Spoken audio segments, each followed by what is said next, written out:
दूसरा कुरिन्थियों पहला अध्याय। कुरिन्थियों की कलीसिया विभाजित हो चुकी थी। उनके धार्मिक विचारधाराओं में सांसारिकता तथा उनके उपदेशों में बदलाव आ चुके थे, जिनके कारण पौलुस पहली पत्री लिखने के लिए विवश हुआ था, जो कि कठोर सी लगती है। यह एक ऐसी पत्री है जो कि वहां की अनेक गलत शिक्षाओं को सुधारने की कोशिश में लिखी गई थी, और प्रयास यह भी था कि उन्हें दुनियादारी से निकालकर आत्मिक चाल चलन में लाया जाए।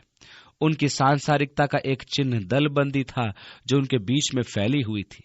वे कह रहे थे, मैं अपुल्लोस का हूं, मैं कैफा का हूं, मैं पौलुस का हूं, मैं मसीह का हूं। दूसरे शब्दों में, मैं बैप्टिस्ट हूं, मैं पेंटिकॉस्टल हूं, मैं मेथोडिस्ट हूं। और ऐसी दलबंदी की ये छोटी छोटी भावनाएं मसीह की देह को विभाजित कर रही थी। इसलिए पौलुस ने इस दलबंदी की मानसिकता को फटकार लगाने के लिए इस पत्री को लिखा। उसने उनके सांसारिकता और उपदेशों में आई हुई त्रुटियों को सुधारने के लिए भी यह पत्र लिखा। उसकी पहली पत्री का प्रभाव लोगों पर ऐसा पड़ा कि वे परस्पर एक होने लगे और कुछ पश्चाताप करके सुधर भी गए, परंतु कुछ ऐसे भी थे जो पौलुस के कट्टर विरोधी बन गए थे। ऐसा प्रतीत होता है कि ये लोग थे जो यहूदी शिक्षा के प्रभाव में थे, या शायद फिर वे थे जो कहते थे कि हम मसीह के हैं, और वे जो मूलतः यीशु की पहाड़ी उपदेश से ही शिक्षा देते थे। इन्होंने परमेश्वर के अनुग्रह को, जो कि यीशु मसीह के द्वारा हमें प्राप्त है, और जो पौलुस की शिक्षा थी, स्वीकार नहीं किया था। उन्होंने पौलुस के बारे में गलत बातें करना तथा उसकी प्रेरिताई को चुनौती देना आरंभ कर दिया था। इसलिए पौलुस उनसे अधिकार पूर्वक बोलता है। ऐसा प्रतीत होता है कि तीमुथियुस ने यह पहली पत्री उन तक पहुंचाई थी, और वही पौलुस तक उनके प्रति शुरुआती प्रतिक्रियाओं का समाचार लाया। तीतुस वहां कुछ समय के लिए रुक गया था कि त्रोआस में पौलुस से मिले और उसे कुरिन्थियों की कलीसिया का पूरा हाल सुनाए। जब पौलुस त्रोआस पहुंचा तो तीतुस वहां नहीं था। परमेश्वर ने त्रोआस में पौलुस के लिए सेवकाई का एक प्रभावशाली द्वार खोल दिया। कुरिन्थियों के इस विरोध के कारण पौलुस की आत्मा दुखी थी। इसलिए बजाय इसके कि त्रोआस में ठहर कर वह उस प्रभावशाली सेवा को पूरा करे, वो मकिदुनिया की ओर चल दिया, जहां उन्हें तीतुस मिला और जिसने कुरिन्थ की कलीसिया का समाचार उसे दिया, जिससे पौलुस को प्रोत्साहन मिला। परंतु उसे उस दल के बारे में भी सुनने को मिला जो पौलुस के विरोध में थे और उसके प्रेरिताई के पद को चुनौती दे रहे थे। इस प्रकार पौलुस ने तीतुस से कुरिन्थ की कलीसिया का ताजा समाचार सुना। तीमुथियुस पौलुस के साथ उस समय कुरिन्थ में था जब उसने पहली बार कुरिन्थ में सेवकाई की। इसलिए पौलुस कुरिन्थियों की कलीसिया को अभिवादन भेजने में तीमुथियुस को भी शामिल करता है। पहले पद में ध्यान दीजिए कि पौलुस सबसे पहले दृढ़ता पूर्वक कहता है, पौलुस जो परमेश्वर की इच्छा से मसीह यीशु का प्रेरित है। वहां कुछ लोग थे जो ये कहते थे कि उसने ये पदवी अपने आप ले ली है और वे उसकी प्रेरिताई को चुनौती दे रहे थे, परंतु यहां वो उस तथ्य के प्रति दावा प्रस्तुत करता है कि वह परमेश्वर की इच्छा से प्रेरित है। अब जब पौलुस कुरिन्थियों को अपनी पहली पत्र लिख रहा था, तब 12वें अध्याय में उसने कहा था, क्या सब प्रेरित है? क्या सब उपदेशक है? क्या सब सामर्थ के काम करने वाले हैं? उसका उत्तर था नहीं। पौलुस ने यह प्रश्न इसलिए नहीं पूछा कि वह उत्तर जानना चाहता था, परंतु इसलिए कि वह श्रोताओं को प्रभावित करना चाहता था। इस प्रकार पौलुस परमेश्वर की इच्छा से प्रेरित था और सभी प्रेरित होने के लिए नहीं बुलाए गए थे। अब सवाल यह उठता है कि परमेश्वर ने आपको क्या होने के लिए बुलाया है?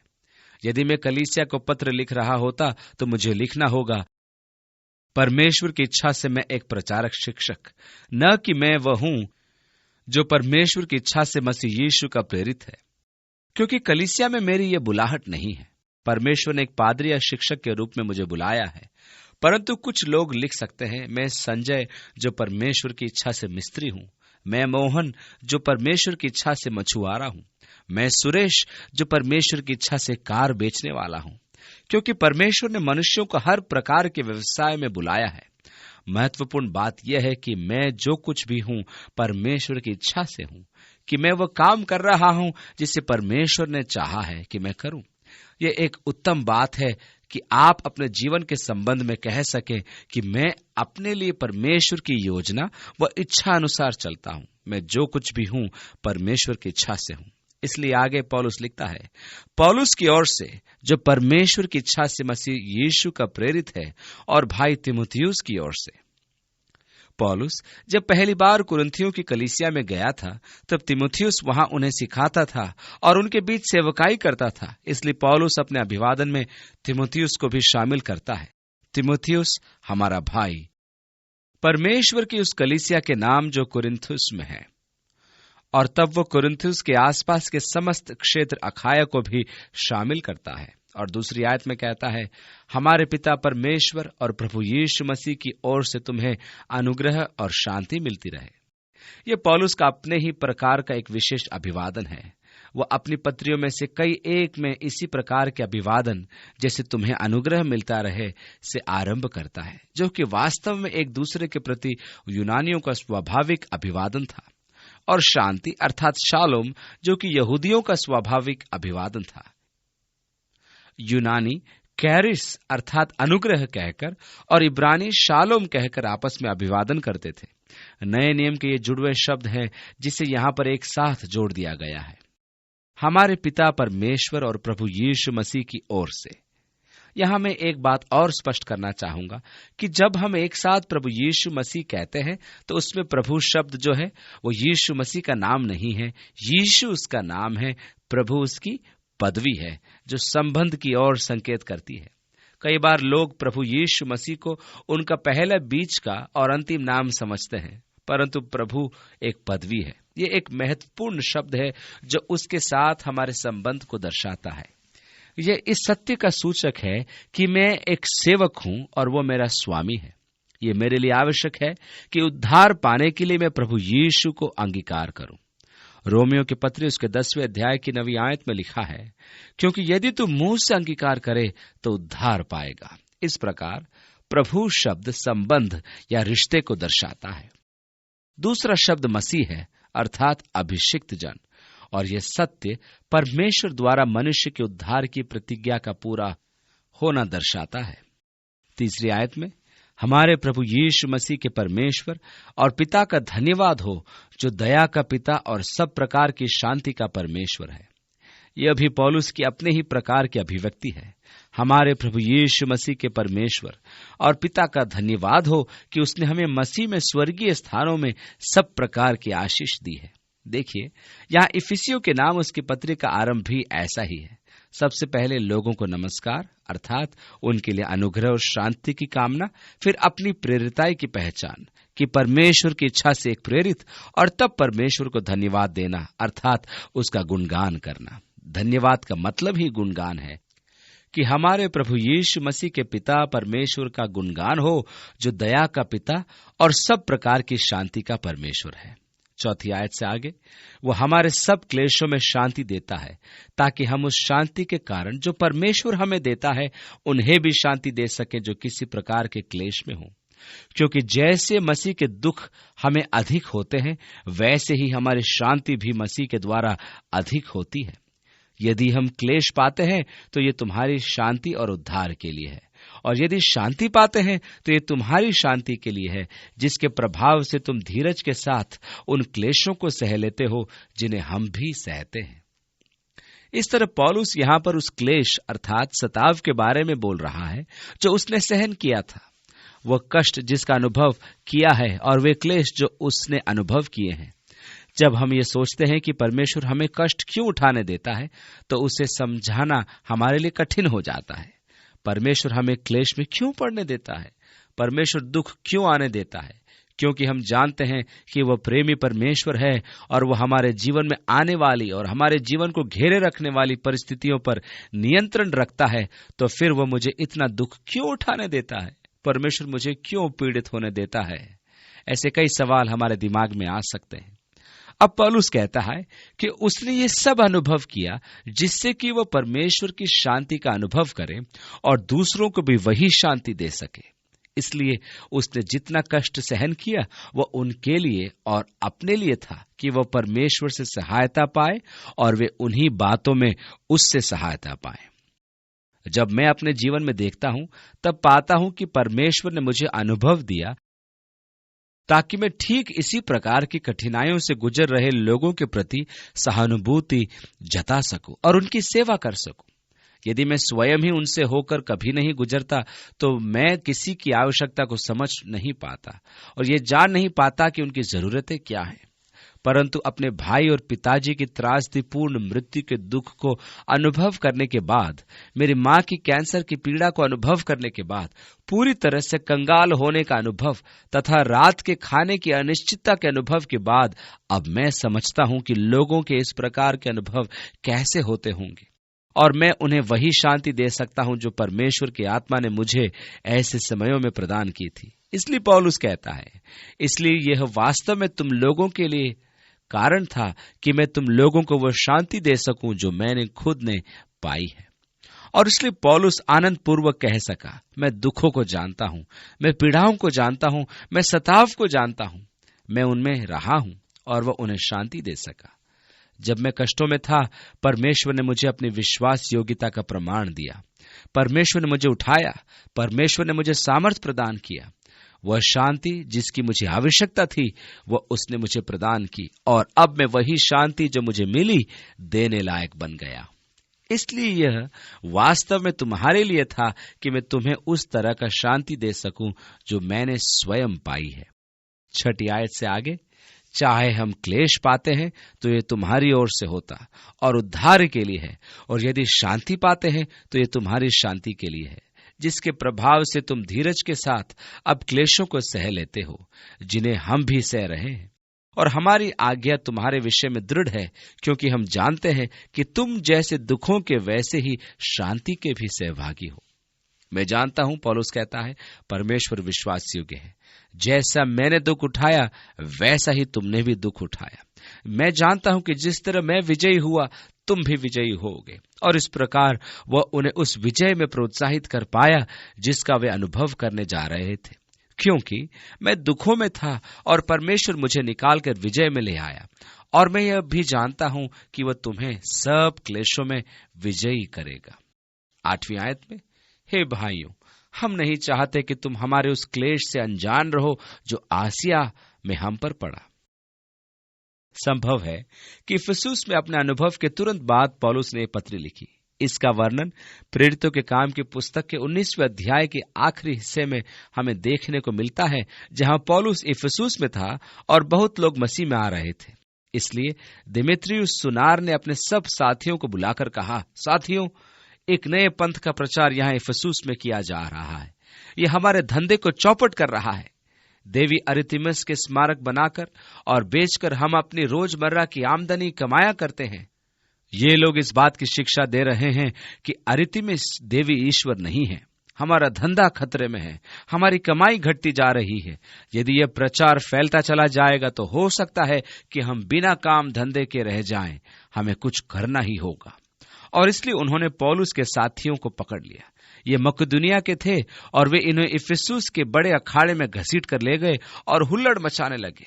इन मकदुनियों में से एक ने प्रयास किया कि वो भीड़ के सामने कुछ बोले, लेकिन वे करीब 2 घंटे तक ये चिल्लाते रहे कि इफिसुस की देवी अरितिमिस महान है। पौलुस प्रेरित ने जब यह सुना तो चाहा कि वह भीतर जाए, लेकिन नगर हाकिमों और मित्रों ने जो पौलुस से प्रेम रखते थे कहा, ऐसा मत करो, वे सब तुझे फाड़ डालेंगे। तुम जानते ही हो कि यह तो बरगलाई हुई भीड़ है। यदि तू वहां अंदर जाता है तो यह तेरा अंत ही होगा। इस सब के परिणाम स्वरूप पौलुस को इफिसुस छोड़ना पड़ा। उसका जीवन जोखिम में था। इस प्रकार वह वहां से मकदुनिया को चला गया और यह माना जाता है कि जब वह त्रोआस या मकिदुनिया में था तभी उसने शायद मकिदुनिया से इस पत्र को लिखा। हो सकता है कि उसने इसका आरंभ त्रोआस में किया हो और समापन मकिदुनिया में। उसने ये पत्री इफिसुस के अपने जीवन घातक कष्टदायी अनुभवों के बाद लिखी थी। भीड़ ऐसी उत्तेजित थी कि पौलुस ने सोचा कि यही उसके जीवन का अंत है, लेकिन वह किसी भी तरह से उनके सामने जाने को तैयार था। और 8वीं आयत में लिखा है, हे भाइयों, हम नहीं चाहते कि तुम उस क्लेश से अनजान रहो जो आसिया में हम पर पड़ा, कि हम ऐसे भारी बोझ से दब गए थे जो हमारी सामर्थ्य से बाहर था, यहां तक कि हम जीवन से भी हाथ धो बैठे थे। यह तो बस बहुत हो गया था। मेरी सहन करने की क्षमता से परे हो गया था। मैंने सचमुच जीवन की आशा ही छोड़ दी थी। मुझे तो ऐसा लगा कि मेरा अंत आ गया। वरन हमने अपने मन में समझ लिया था कि हम पर मृत्यु की आज्ञा हो चुकी है, कि हम अपना भरोसा न रखें वरन परमेश्वर का जो मरे हुओं को जिलाता है। मैं विश्वास करता हूं कि कई बार कई क्षेत्रों में परमेश्वर हमारे स्रोतों का, जैसे भावनाएं, स्वास्थ्य, पैसा इत्यादि को अंत तक ले आता है। कोई जगह नहीं बचती जहां हम जा सके, जहां हम वास्तव में आशा त्याग देते हैं और केवल यह कहते हैं, अब मैं परेशानी में पड़ गया। परमेश्वर मुझे कई बार ऐसे स्थान में ले आया जब मैंने सोचा कि मेरा हिम्मत जवाब दे गई है या मेरी योग्यताओं से अब कुछ नहीं मुझे मिलने वाला, और मैंने पूरी तरह आशा त्याग दी। मैं सरलता से हार नहीं मानता हूं। ये मेरी एक आत्मिक समस्या है कि मैं तब तक कोशिश करता रहता हूं जब तक कि हार न जाऊं। तब मैं परमेश्वर के पास आता हूं।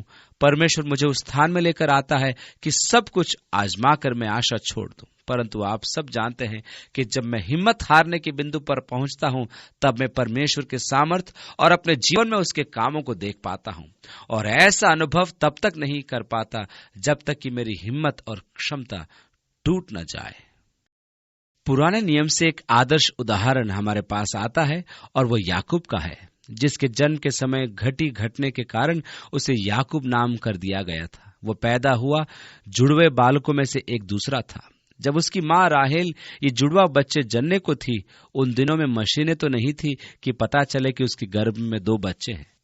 सब कुछ जो वह जानती थी तो वो यह कि यह एक दुखदाई गर्भावस्था थी। मेरा मतलब है, बस बहुत बुरी दशा थी और वह कह उठी, प्रभु क्या हो रहा है, ये तो भयानक है। और परमेश्वर ने कहा, तेरे गर्भ में 2 राष्ट्र हैं और ये दोनों एक दूसरे से भिन्न हैं। वे एक रूप के जुड़वा नहीं थे, वे भाई के समान जुड़वे थे। 2 राष्ट्र तेरे गर्भ में, एक दूसरे से भिन्न, और वे एक दूसरे से लड़ रहे हैं। बेचारी राहेल।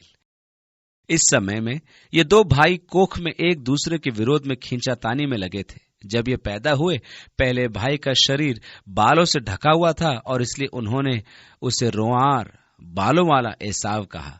और जब जुड़वा याकूब पैदा हुआ, वो लड़ाई जारी रखने को तैयार था, क्योंकि पहला काम जो उसने किया कि एसाव की एड़ी को हाथ बढ़ाकर पकड़ा। और उन्होंने कहा, इस छोटे बदमाश को देखो, वो तो एड़ी पकड़ने वाला है। इस तरह उसे याकूब नाम दिया गया, जिसका शाब्दिक अर्थ एड़ी पकड़ने वाला है। थोड़ा हल्का अनुवाद करने पर इसका अर्थ गंदा, भ्रष्ट चोर या गंदा छिछोरा चोर।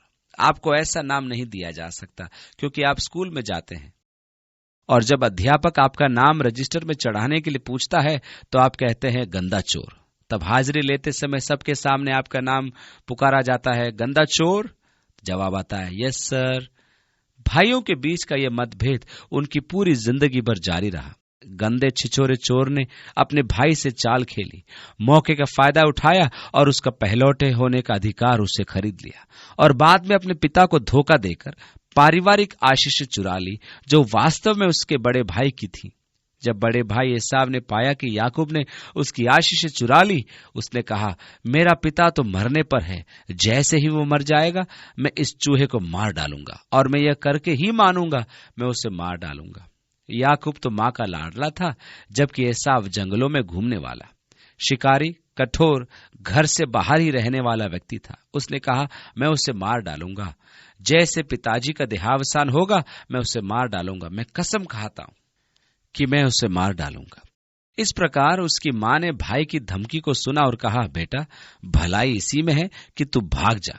तेरे पिता का स्वास्थ्य अच्छा नहीं है और तेरे भाई ने तुझे मार डालने की कसम खाई है, इसलिए अच्छाई इसी में है कि तू घर छोड़कर करीब 800 मील दूर मेरे भाई के पास हारान को चला जा और कुछ दिन वहीं रहे। और इस प्रकार याकूब वहां से भाग गया और वह अपने मामा लाबान के पास गया। वह भी याकूब की तरह गंदा, छिछोरा, चोर व ठग था।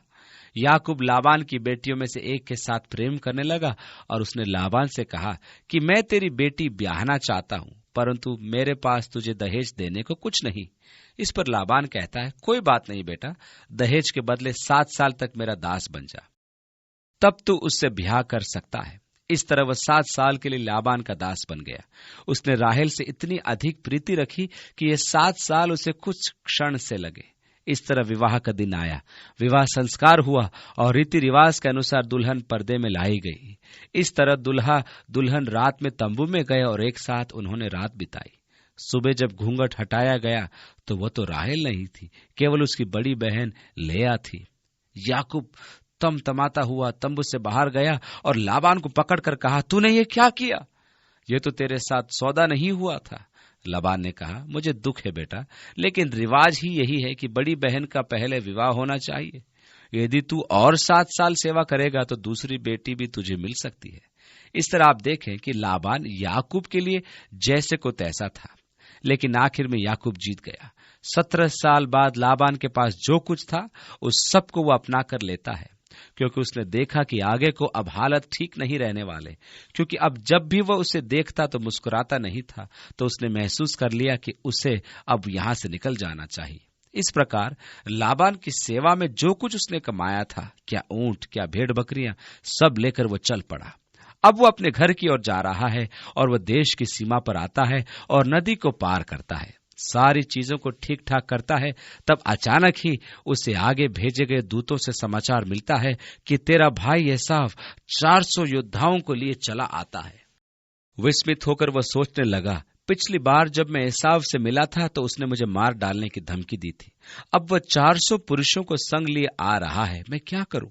मैं तो वापस भी नहीं लौट सकता, क्योंकि उसने और लाबान ने एक सीमा निश्चित कर डाली थी। लाबान ने कह दिया था, यदि तू इस सीमा को लांघेगा तो फिर तू समझ लेना। और याकूब ने भी कहा था, तू भी इस सीमा को न लांघना, नहीं तो तेरी भी खैर नहीं। इस प्रकार उन्होंने सीमा निर्धारित कर ली कि उससे वे पार न करे। वो वापस नहीं जा सकता था और आगे बढ़ने से भी डरता था। स्वाभाविक तौर पर याकूब दुनिया के चतुर लोगों में से एक था। वो एक चतुर व्यक्ति था। वो किसी भी तरह से अपना लाभ उठाना चाहता था। वो बहुत चतुर था, परंतु यहां आकर वो फांसी गया। सुबह तो एसाव 400 लोगों के साथ आता होगा और मैं वापस भी नहीं जा सकता। इसलिए वह एक तरकीब निकालता है कि सारी चीजों की व्यवस्था करके वह सो जाए और रात को अच्छी तरह से आराम करे।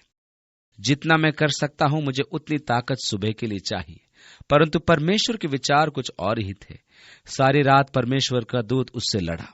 इस आने वाली भारी भरकम दिन का सामना करने के लिए अच्छी नींद के बजाय पौ फटने तक वह अपने आप को एक स्वर्गदूत से लड़ता हुआ पाता है, और वह स्वर्गदूत उस पर हावी न हो सका।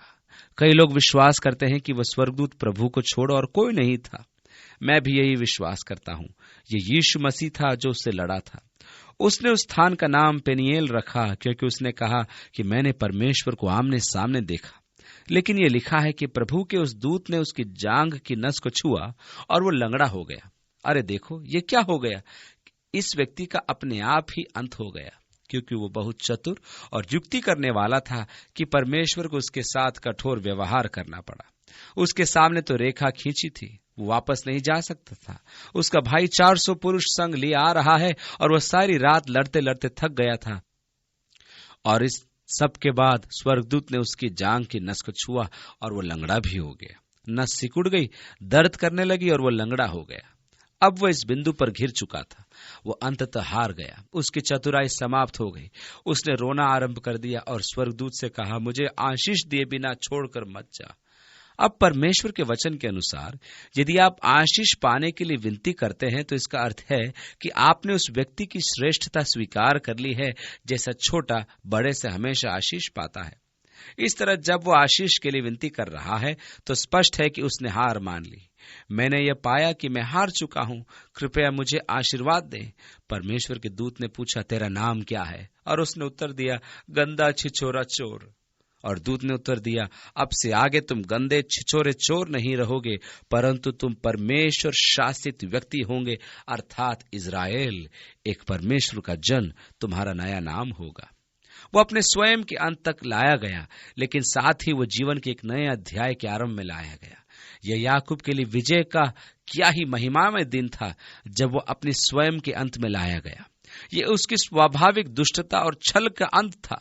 उसने अपने जीवन को परमेश्वर पर छोड़ दिया और वो परमेश्वर द्वारा शासित जन बन गया, और वास्तव में उसकी हार जय के एक जीवन की शुरुआत बन गई। ऐसा ही प्राय हम अपने आप में पाते हैं। वह स्थान जहां हम हिम्मत हार जाते हैं, जहां हम त्याग करने के लिए बाध्य हो जाते हैं, जहां हम अपने आप को हालातों से कभी बाहर निकल पाने की आशा ही त्याग देते हैं और मैं अपने आप को किस्मत के भरोसे छोड़ देता हूं। यही है वह स्थान जहां परमेश्वर को काम करने का मौका मिलता है। ये कोई वचन नहीं, कविता है, लेकिन इससे बहुत बड़ा सत्य है। ये एक वचन हो सकता है कि मनुष्य का परम संकट परमेश्वर के लिए अवसर है। जब मैं अपनी स्वयं की दुर्गति पर आ जाता हूं और जब मैं और आगे नहीं जा सकता, तब परमेश्वर को मेरे जीवन में काम करने का अवसर मिलता है। परमेश्वर मुझे उस स्थान तक इसलिए लाता है कि वह मुझ में काम कर सके। मेरे स्वभाव के कारण परमेश्वर को मेरे जीवन में अपना काम करने से पहले मुझे उस स्थान में लेकर आना पड़ता है, क्योंकि वह जानता है कि मैं एक अत्यधिक आत्मनिर्भर व्यक्ति हूं और मैं हमेशा यही सोचता हूं कि मैं हालातों को संभाल सकता हूं। यदि वह मुझे आगे बढ़ने देता है और मैं कहने लगता हूं, बहुत अच्छे, मैंने इसका सामना कर लिया है। इस प्रकार जब मैं समस्या से होकर गुजरता हूं तो अपने दांत पीसते हुए कहता हूं, तुम जानते हो मैं इसे कर दिखाऊंगा। और परमेश्वर जानता है कि मैं किस प्रकार का व्यक्ति हूं। मैं कोशिश करूंगा कि पार हो जाऊं। इस तरह परमेश्वर मुझे तब तक कोशिश करने देता है जब तक कि मैं हार नहीं मान जाता और जब तक मैं स्वयं के अंत में नहीं आ जाता और फिर कहता हूं, परमेश्वर मैं पार नहीं निकल सकता, जो होना था सो हो गया। तब परमेश्वर द्वार खोलता है और मैं कहता हूं, परमेश्वर मैं इतना मूर्ख क्यों हूं कि इतनी सारी पीड़ाओं से होकर गुजरा। मैंने इन्हें तुझ पर क्यों नहीं डाल दिया। आप देखते हैं, प्राय आपकी हार आपकी महानतम विजय बन जाती है, क्योंकि हम अपनी क्षमता के अंत में पहुंच जाते हैं और उस बिंदु पर हम इसे परमेश्वर पर छोड़ देते हैं। बहुत सारे लोग जब इस स्थान पर पहुंचते हैं और सोचने लगते हैं कि सब कुछ समाप्त हो गया। नहीं, ऐसा नहीं है। यह सर्वथा नए अनुभव की शुरुआत है, परमेश्वर के सामर्थ्य को आपके जीवन में महसूस करने का अनुभव। इस प्रकार पौलुस उस स्थिति में आया। आप जानते हैं कि पौलुस एक ऐसा व्यक्ति था जो कुछ भी करने के लिए तत्पर रहता था। उसमें ऐसा आत्मसाहस था जो हार नहीं मानता था। इसलिए परमेश्वर उसे जीवन की निराशा में लेकर आया। हम ऐसे भारी बोझ से दब गए थे जो हमारी सामर्थ्य से बाहर था, यहां तक कि हम जीवन से भी हाथ धो बैठे थे। हम पर मृत्यु की आज्ञा हो चुकी थी ताकि हम अपने ऊपर भरोसा न रखें। यह परमेश्वर का उद्देश्य है कि वह आपको आपकी खुदी के अंत तक ले आए, इतनी अधिकाई से कि आप अपना भरोसा न रखें, लेकिन आप परमेश्वर में जो मृतकों को जिलाता है भरोसा रखना सीख सकें। और 10वीं आयत में लिखा है, उसी ने हमें मृत्यु के ऐसे बड़े संकट से बचाया और बचाएगा, और उस पर हमारी यह आशा है कि वह आगे को भी बचाता रहेगा। बीते समय में, वर्तमान समय में, वह आने वाले समय में वह हमें छुड़ाता है। अभी भी वह हमें छुड़ाना जारी रखे हुए है और बस ये भरोसा करता हूं कि वह हमें छुड़ाने वाला है। आप देखिए कि भविष्य की विजय बीते समय की विजय के द्वारा सुनिश्चित की गई। बीते समय में उसकी विश्वास योग्यता मेरे लिए गवाही है कि वह भविष्य में भी मेरे साथ विश्वास योग्य ही रहेगा। परमेश्वर विश्वास योग्य था, उसने मुझे छुड़ाया। प्रभु विश्वास योग्य है, वो मुझे छुड़ाना जारी रखे हुए है। इस तरह मेरा भरोसा व विश्वास बढ़ता है और मैं जानता हूं कि प्रभु विश्वास योग्य बना रहेगा और मुझे छुड़ाएगा। बीता समय, आने वाले समय की भविष्यवाणी और भविष्य में मेरे विश्वास और भरोसे का आधार बन जाता है। 11वीं आयत, और तुम भी मिलकर प्रार्थना के द्वारा हमारी सहायता करोगे। इस प्रकार पौलुस स्वयं के लिए उनके प्रति आभार को स्वीकार कर रहा है, क्योंकि उनकी प्रार्थनाओं का प्रभु के कार्य में महत्वपूर्ण हिस्सा रहा है। 11वीं आयत में आगे कि जो वरदान बहुतों के द्वारा हमें मिला, उसके कारण बहुत लोग हमारी ओर से धन्यवाद करें। इस तरह मैं तुम्हारे दान एवं प्रार्थनाओं के लिए धन्यवाद देता हूं। और 12वीं आयत में, क्योंकि हम अपने विवेक की इस गवाही पर घमंड करते हैं कि जगत में और विशेष करके तुम्हारे बीच हमारा चरित्र परमेश्वर के योग्य ऐसी पवित्रता और सच्चाई सहित था, जो शारीरिक ज्ञान से नहीं परंतु परमेश्वर के अनुग्रह के साथ था। यहाँ पौलुस जिस तरह उनके साथ वो उनके सामने रहा था, उसका वर्णन करता है। यह सादगी और भक्ति का जीवन था। यही हर एक प्रभु के सेवक का जीवन होना चाहिए। भड़कीले वस्त्र, अभद्र फैशन तथा उच्च सामाजिक जीवन शैली आदि नहीं, परंतु साधारण जीवन जीते हैं। और वे जो सत्यनिष्ठ जीवन जीते हैं, वे प्रचार करते समय कुछ और तथा जीवन जीने में कुछ और नहीं होते। लेकिन उनका जीवन लोगों के सामने निष्कपट होता है और वे प्रचार करते समय और अन्यथा एक समान जीते रहते हैं। घर में हो चाहे कलीसिया में, उनका जीवन एक सा होता है। लैटिन भाषा में अंग्रेजी के सिंसियर शब्द का अर्थ है सिनिसेरे, अर्थात बिना मोम के, जिसमें छल या कपट न हो। रोमी साम्राज्य काल में मूर्तिकार छेनी हथौड़ों से तराशकर संगमरमर के बूत तथा मूर्तियां बनाते रहते थे। यदि हम इन कलाकारों की कारीगरी देखें तो यह सराहनीय है। यह वास्तव में कला है। मैं यूनान और रोम के संग्रहालयों में गया। मैंने बहुत से ऐसे कार्यों को देखा जो उस समय के काल से जुड़े हैं, परंतु आप ये जानते हैं कि एक कलाकार भी कभी गलती कर सकता है। हो सकता है कि वो मूर्ति की नाक को सही मोड़ दे रहा हो और हथौड़ा फिसल जाए और वो बारीक छेनी संगमरमर के नाक के इस टुकड़े को काट कर अलग कर देती है। परंतु ये कारीगर लोग बहुत चालाक होते थे। इन्होंने सीख लिया था कि किस तरह से मोम को पिघालकर उसमें संगमरमर का चूरना मिलाकर ऐसे लगा देते हैं कि वो ठीक संगमरमर सा दिखे।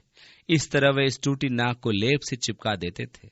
आप इस खूबसूरत मूर्ति को खरीद लेते, यह न जानते हुए कि इसकी नाक मोम से बनाए लेप की है।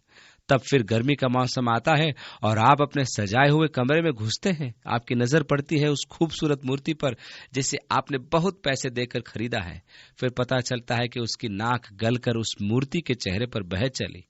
इस तरह इस शब्द निष्कपटता का अर्थ है बिना मोम के, अर्थात परिशुद्ध या बेलाग। जो आप बाहर से दिखाई देते हैं, आप वास्तव में वही हैं कि आप बहुत ही निष्कपट जीवन जीते हैं। इस प्रकार पौलुस ने अपने जीवन को व्यक्त किया, अपने जीने के ढंग को, जो सादगी और ईश्वरीय निश्चलता थी, शारीरिक बुद्धिमत्ता के द्वारा नहीं लेकिन परमेश्वर के अनुग्रह के द्वारा। हम तुम्हें और कुछ नहीं लिखते, केवल वह जो तुम पढ़ते या मानते भी हो, और मुझे ये आशा है कि अंत तक भी मानते रहोगे। दूसरे शब्दों में, मैं दो मुहा नहीं हूं, मैं ईमानदार हूं। जो बातें मैं तुम्हें लिखता हूं, मैं कुछ और नहीं सोच रहा हूं। जो मैं कह रहा हूं उसमें कोई दो राय नहीं है। मेरी कलीसिया में एक स्त्री थी जिससे मैंने कभी पासबानी की सेवा दी थी, लेकिन वो हमेशा एक दोहरे अर्थ की तलाश में रहती थी। वो सोमवार मुझे फोन करके पूछती थी कि पादरी जी, जब आपने कल रात मुझसे शुभ रात्रि कहा था तो यथार्थ में आपका क्या मतलब था? वो हमेशा ये कहती थी कि आपका ऐसे कहने का क्या अभिप्राय था? आप मुझसे क्या कहने की कोशिश कर रहे थे? ये बात तो सच है कि मैं अपनी बातों में गुप्त संदेशों को छुपाने में बहुत अज्ञानी हूं। मैं वही कहता हूं जो मैं कहना चाहता हूं, और जो मैं कहना चाहता हूं वही कहता हूं। इस प्रकार पौलुस ठीक यही बात अपने बारे में प्रकट करता है। जो मैं तुम्हें समझाता हूं यह वही है। तुम जानते हो कि यह वही है जो तुम पढ़ते और मानते हो। मेरे पास लिखने के लिए कुछ और नहीं है सिवाय इसके कि जो मैं तुम्हारे प्रति महसूस करता हूं यह वही है। 14वीं आयत से आगे, जैसा तुम में से कितनों ने मान लिया है कि हम तुम्हारे घमंड का कारण हैं, वैसे ही तुम भी प्रभु यीशु मसीह के दिन हमारे लिए घमंड का कारण ठहरोगे। इसी भरोसे से मैं चाहता था कि पहले तुम्हारे पास आऊं कि तुम्हें एक और दान मिले। पौलुस उन्हें पहले लिख चुका था कि वो उनके पास आ रहा था, लेकिन वो नहीं पहुंचा, और इसलिए पौलुस को बदनाम करने वाले कह रहे थे, देखो इस आदमी की चंचलता कैसी है। उसके शब्दों पर आप विश्वास नहीं कर सकते। वो कहता कुछ है और करता कुछ और है। पौलुस उस सच्चाई को लिख रहा है कि वो वास्तव में आना चाहता था, जैसा कि उसने अपने पत्र में लिखा था, पर आ न सका, और मैं तुम्हारे पास आने का इरादा बनाए हुए था। 16वीं आयत में, और मैं तुम्हारे पास से होकर मकिदुनिया को जाऊं और फिर मकिदुनिया से तुम्हारे पास आऊं और तुम मुझे यहूदिया की ओर कुछ दूर तक पहुंचाओ। 17वीं आयत, सत्य तो यह है कि मैं आना ही चाहता था, यही मेरी मनोकामना थी। जब मैंने ये इच्छा की थी और योजना बनाई थी, तो क्या मैंने जल्दी में ये सोचा था? इसके यूनानी शब्द का अर्थ है चंचलता या अस्थिरता। क्या मैं चंचल था जब मैंने ये कहा? या जो करना चाहता हूं, क्या शरीर के अनुसार करना चाहता हूं कि हर बात में हाँ हाँ भी करूं और नहीं नहीं भी करूं? वे कहते थे वह हाँ कहता है पर वास्तव में उसका मतलब नहीं है। वह नहीं कहता है पर वास्तव में उसका मतलब हाँ है। अब यीशु मसीह के शब्दों पर ध्यान दीजिए जो यीशु ने मत्ती रचित सुसमाचार उसके 5वें अध्याय में कहे, तुम्हारी बात हाँ की हाँ और नहीं की नहीं हो। अपने वचन निभाने वाले बनो। वे पौलुस पर इस आज्ञा को तोड़ने का दोष लगा रहे थे। वो वचन निभाने वाला आदमी नहीं है। उसने कहा कि वह आने वाला है, पर आया नहीं। देखा, उसने तो पहले ही आने का इरादा नहीं बनाया था, और उसके नहीं आने को वे उसके विरुद्ध काम में ले रहे थे। परंतु पौलुस कह रहा है, अरे मैं निश्चल हूं, चंचल नहीं। परमेश्वर सच्चा गवाह है कि हमारे उस वचन में जो तुमसे कहा, हां और नहीं दोनों पाई नहीं जाते। अर्थात मैंने वास्तव में ऐसा करने का इरादा किया था, ये योजना मेरे दिमाग में थी। अब 19वीं आयत में, क्योंकि परमेश्वर का पुत्र यीशु मसीह, जिसका हमारे द्वारा अर्थात मेरे और सिलवानुस और तीमुथियुस के द्वारा तुम्हारे बीच में प्रचार हुआ। इस तरह तीमुथियुस वहां था, सिलवानुस पौलुस के साथ उस समय था जब उसने कुरिन्थुस में पहली बार प्रचार किया था। उसमें हां और नहीं दोनों नहीं थे, परंतु हां ही हां हुई। वह सुसमाचार जो हमने प्रचार किया था सकारात्मक था, यह सीधा और साफ था, यह दो मुंहों वाली बात नहीं थी। और तब वो घोषणा 20वीं आयत में करता है, क्योंकि परमेश्वर की जितनी प्रतिज्ञा हैं वे सब उसी में हां के साथ है। दूसरे शब्दों में, हमारे लिए परमेश्वर की समस्त प्रतिज्ञाएं यीशु मसीह में पूरी हो चुकी हैं। इसलिए पौलुस यहां घोषणा कर रहा है कि यीशु वह निश्चय और परमेश्वर की हां है। 21वीं आयत में, और जो हमें तुम्हारे साथ मसीह में दृढ़ करता है और जिसने हमारा अभिषेक किया वही परमेश्वर है। यह परमेश्वर का कार्य है। पौलुस उस कार्य को स्वीकृति दे रहा है जिसने उन्हें कुरिन्थ की कलीसिया के साथ मसीह में दृढ़ किया और जिसने सर के सेवकों का अभिषेक किया, जिसने हम पर छाप कर दी है और बयाने में आत्मा को हमारे मनों में दिया। बयाना शब्द एक यूनानी शब्द है जिसका मतलब है जमा राशि या एक मुश्त रकम देकर छुड़ाना या मोल लेना। इफिसियों के पहले अध्याय में पौलुस कहता है कि परमेश्वर हमें दे चुका है, उसने हम पर पवित्र आत्मा की छाप लगाई है जो उसके मोल लिए हुओं के लिए हमारी मिरास का बयाना है। परमेश्वर ने आपको खरीदा है कि आप सर्वदा उसके रहें, इसलिए भी कि आप उसके अनंत साम्राज्य की महिमा का हिस्सा पाएं। अब इसलिए कि परमेश्वर प्रकट करे कि वह सत्य है, उसने आपका बयाना दिया है कि वह प्रकट करे, हाँ मैंने तुम्हारे छुटकारे को पूरा करने का इरादा किया है, इसलिए कि मैं प्रकट करूं कि मैं ईमानदार हूं, तुम्हारा दाम जमा करा दिया। क्या नहीं किया? पवित्र आत्मा ने छाप लगाई है। पवित्र आत्मा के द्वारा छाप लगाया जाना वास्तव में छाप लगाने का विचार एक मालिकाना अधिकार को दर्शाता है कि तुम मेरे हो, मैं तुम्हें दावे के साथ मांग लेता हूं। यहां पेशगी देने वाली बात कि एक दिन मैं तुम्हारी देह को छुटकारा दूंगा और तुम्हें महिमा में ले जाऊंगा। और इस प्रकार परमेश्वर ने हमें आत्मा दिया, छाप लगाई और आत्मा का बयाना हमारे हृदयों में रखा। 23वीं आयत, मैं परमेश्वर को गवाह करके कहता हूं कि मैं अब तक कुरिन्थियुस में इसलिए नहीं आया कि मुझे तुम पर तरस आता था। पहला समाचार जो पौलुस को कुरिन्थियों से प्राप्त हुआ वह ज्यादा उत्साहित करने वाला नहीं था, जिससे वह परेशान हो गया और वह एक आम व्यक्ति के समान पर क्रोध प्रकट करने वाला था।